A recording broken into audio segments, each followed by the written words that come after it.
নমস্কার, ডিবি নিউজে আপনাদের স্বাগত। আরজিকর হাসপাতালের জঘন্য হত্যাকাণ্ডের প্রতিবাদে বিক্ষোভের আগুন কিন্তু দিনের পর দিন বেড়েই চলেছে। গতকাল আপনাদের আমরা দেখিয়েছিলাম ঠাকুরনগর হাই স্কুল মাঠ থেকে গৃহশিক্ষক অ্যাসোসিয়েশন এবং ছাত্রছাত্রীদের প্রতিবাদী মৌন মিছিল। তারপরেই ছিল ঠাকুরনগর বাজারে গাইঘাটা পূর্ব ব্লক তৃণমূল কংগ্রেসের প্রতিবাদ মিছিল। এছাড়া গতকাল আরও একটি প্রতিবাদী মিছিল ছিল ঠাকুরনগর ঠাকুরবাড়ি থেকে রেলপাট পর্যন্ত নারী শক্তির ব্যবস্থাপনায়।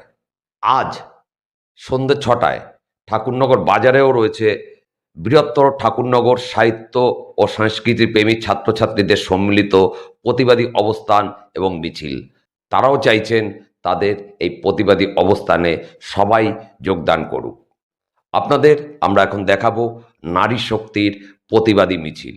সঙ্গে রয়েছে ক্যামেরায় নয়ন বিশ্বাস।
We want justice! We want